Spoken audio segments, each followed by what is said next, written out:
नमस्कार, मेरे चैनल में आपका स्वागत है। आज मैं आप लोगों को कार्तिक मास में सुनी जाने वाली पंच भीखू की कथा सुनाने जा रही हूँ। बोलो जय श्रीमन नारायण। किसी गांव में एक साहूकार था और उसका एक बेटा व बहू भी थे। बहू कार्तिक माह में रोज सवेरे उठकर गंगा स्नान के लिए जाती थी। सुबह जल्दी जाते समय वह किसी भी पराये पुरुष का मुंह नहीं देखती थी। एक राजा का बेटा भी सुबह सवेरे गंगा स्नान के लिए जाता था। वह हैरान होता कि मैं इतनी जल्दी उठता हूँ स्नान के लिए, लेकिन कोई है जो मुझसे भी जल्दी उठकर नहा लेता है।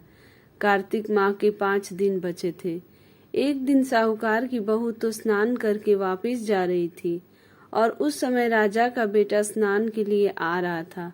आवाज सुनकर वह जल्दी जल्दी जाने लगी, लेकिन जल्दबाजी में उसकी माला मोजड़ी छूट गई। राजा के बेटे ने उसकी माला मोजड़ी उठा ली और सोचने लगा कि जिस स्त्री की यह माला मोजड़ी इतनी सुंदर है, वह स्त्री कितनी सुंदर होगी।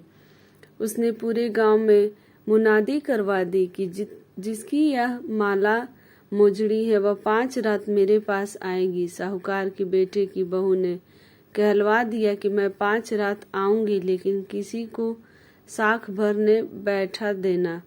राजा के बेटे ने एक तोते को पिंजरे में बंद कर गंगा किनारे पेड़ पर टांग दिया। बहू सुबह के समय आई, पहली पैड़ी पर पैर रखा और बोली, हे कार्तिक के ठाकुर राई दामोदर, 5 पांडव छठे नारायण भीखम राजा, उस पापी को नींद आ जाए। राजा के बेटे को नींद आ गई। बहू नहा धोकर चलने लगी तो तोते से बोली, सुआ सुआ तेरे गल डालूंगी हीरा, मेरी साख भरियो वीरा। सुआ बोला कि कोई वीर भी साख भरता है क्या? वह फिर बोली, सुआ सुआ सुबह तेरे पग घालूंगी नेवर, साख भरियो मेरे देवर। सुआ ने कहा, ठीक है भाभी, मैं तेरी साख रखूंगा। वह तो कहकर चली गई। राजा का बेटा हड़बड़ा कर उठा और सुआ से पूछा, सुआ सुआ वह आई थी, कैसी थी? सुआ बोला, आभा की सी बिजली, होली की सी झल, केला की सी कामिनी, गुलाब का सा रंग। अगले दिन राजा के बेटे ने सोचा कि आज मैं अपनी अंगुली से चीरा लगाऊंगा, इससे मुझे नींद नहीं आएगी। अगले दिन राजकुमार अंगुली चीर कर लेट गया। वह आई और भगवान से उसी तरह प्रार्थना करने लगी और राजकुमार को फिर नींद आ गई। वह स्नान करके फिर से वापस चली गई। सुबह राजकुमार ने तोते से पूछा तो उसने वही सारी बातें दोहरा दी। अब राजकुमार बोला कि मैं आज रात को आंखों में मिर्ची डालकर बैठूंगा। रात में वह मिर्ची डालकर बैठ गया। बहू फिर आई और प्रार्थना की, जिससे उसे फिर नींद आ गई। राजकुमार ने तोते से बहू के आने की बात पूछी। उसने फिर बता दी। राजकुमार अब फिर सोचने लगा कि आज मैं बिना बिस्तरे के ही बैठूंगा और रात को बिना बिस्तरे के बैठ गया। जब वह स्नान करने आई तो उसने फिर से भगवान से प्रार्थना की और राजकुमार को नींद आ गई। जब वह नहा कर जाने लगी तो आंख बंद करके चली गई। राजकुमार जब उठा तो वह जा चुकी थी। राजकुमार फिर सोच में पड़ गया और सोचने लगा कि आज मैं अंगीठी जलाकर बैठूंगा, जिससे नींद नहीं आएगी।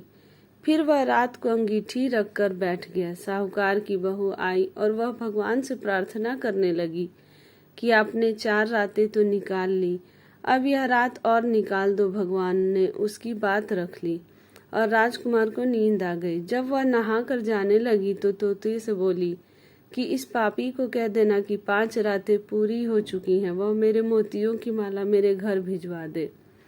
सुबह राजकुमार की आंख खुली तो उसने तोते से पूछा कि क्या वह आई थी? तो तोते ने कहा, हाँ वह आई थी और उसने अपनी माला मंगवाई है। यह सुन राजकुमार सोचने लगा कि वह तो सच्ची थी, तभी तो भगवान ने उसका सत रखा। कुछ समय के बाद राजकुमार को कोढ़ हो गया। राजा ने ब्राह्मण को बुलाकर पूछा कि मेरे बेटे का शरीर क्यों जल रहा है। ब्राह्मण ने विस्तार से सारी बात राजा को बताई कि इसने क्या किया था। ब्राह्मण ने कहा, इसने पतिव्रता स्त्री पर बुरी नजर डाली, इसलिए यह इस रोग से पीड़ित हुआ है। राजा ने इसके ठीक होने का उपाय पूछा तो ब्राह्मण ने कहा कि यह उस साहूकार की बहू को धर्म की बहन बनाए और रोज उसके नहाए हुए जल से यह स्नान करे, तब यह ठीक हो सकता है। राजा साहूकार की बहू की माला लेकर साहूकार के घर गया और बोला कि यह माला आपकी पुत्रवधू की है, इसे ले और आपकी बहू के नहाए हुए जल से मेरे बेटे को नहला दे। साहूकार बोला कि वह तो किसी पराये पुरुष का मुंह तक नहीं देखती, आप उसे इस नाली पर बिठा दीजिए।